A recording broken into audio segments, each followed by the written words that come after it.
Hey, good morning, good morning, good morning, everybody. It is Thursday, April 20th. My name is Alan. I want to welcome you to my Spiritual Growth Through Recovery podcast. Purpose of these videos is to grow my spirituality by following the AA program of recovery, and I do that by being honest, vulnerable, and accountable, which is why I make the videos. All right. I'm no expert in AA or spirituality or recovery. I'm just sharing my experience as I try to live life on life's terms and do that sober. So the recipe we follow here is we read the daily reading out of the AA Daily Reflections book. I'll share my take on kind of what I took from that and anything else that's mulling around my melon. All right. All right. So today the topic is self-examination and taking of step 7. Going to finish up step 7. Short chapter, but a lot of good stuff in there. All right. So here we go. April 20th. Self-examination. We ask God to direct our thinking, especially asking that we be divorced from self-pity, dishonest, or self-seeking motives. Alcoholics Anonymous, page 86. When said sincerely, this prayer teaches me to be truly unselfish and humble. For even in doing good deeds, I often used to seek approval and glory for myself. By examining my motives in all that I do, I can be of service to God and others, helping them do what they want to do. When I put God in charge of my thinking, much needless worry is eliminated, and I believe He guides me throughout the day. When I eliminate thoughts of self-pity, dishonesty, and self-centeredness, as soon as they enter my mind, I find peace with God, my neighbor, and myself. Self-examination, good stuff. So this intro here, this we ask God to direct our thinking, that basically comes right after step 11 in the big book, around page 86. The step 11 is sought through prayer and meditation to improve our conscious contact with God as we understood Him, praying only for knowledge of His will for us and the power to carry that out. So here we're trying to, what are we trying to do here? Just get rid of those, identifying the self-pity, dishonesty, and self-centeredness as it approaches. So if we pray, trying to get connected with God, and then it's easier when those things come up that we can identify them and get rid of them. I think that makes sense. So basically in this chapter it talks about, on awakening, we approach our day, and this is kind of where this kind of comes into play. All right. Now my sponsor pointed out that anywhere it's in the book it says we ask, that's considered a prayer, and I never thought of that before. So that's why when they reference prayer, that's what they're talking about. Now it says here, when said sincerely, the prayer teaches me to be truly unselfish and humble.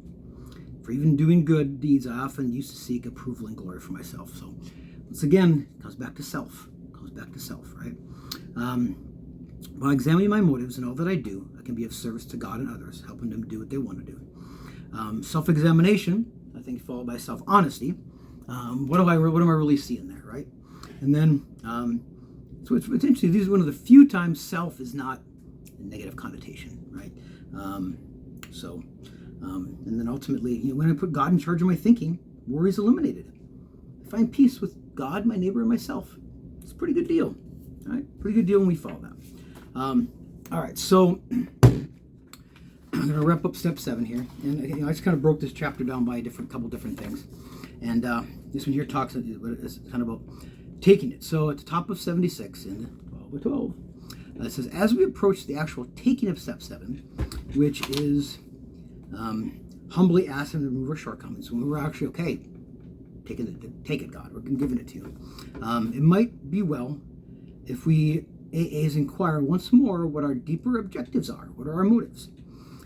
Each of us would like to live at peace with himself and his fellows. Right? It's a reasonable thing. We would like to be assured that the grace of God can do for us what we cannot do for ourselves. Right? I mean, otherwise, why? It's back to self-reliance, right? And we have seen that character defects based upon short-sighted or unworthy desires are the obstacles that block our path towards these objectives. We now clearly see that we have been making unreasonable demands upon ourselves, upon others, and upon God. More, mine, right? The chief activator of our defects has been self-centered fear. Primarily fear that we would lose something we already possessed or would fail to get something we demanded. And I love the word there. It's not that we want it, it's demanded, right? We forcefully want things, right? living upon a basis of unsatisfied demands. We were in a constant state of continual disturbance and frustration. There was no peace to be had unless we would find means of reducing these demands.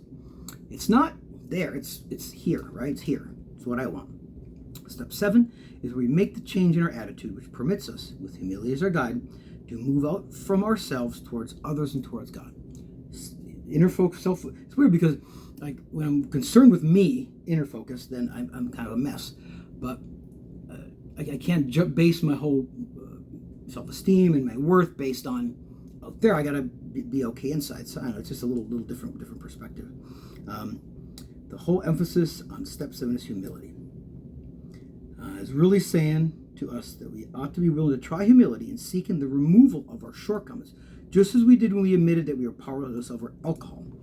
Right? So it's almost like step 1 for other character defects. So anyway, step 7 really resonates with me because the willingness to let go of things or not. All right, what are my motives? Anyway, I hope you got something out of the reading. Week is wrapping up. Hope you're having a good week so far. Definitely want to encourage you to look at your motives. What are your motives?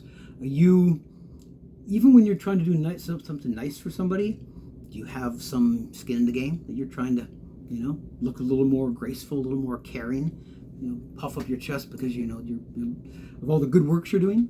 I don't know, just food for thought. So anyway, hope you have a wonderful day, and tomorrow will be Friday, so peace out.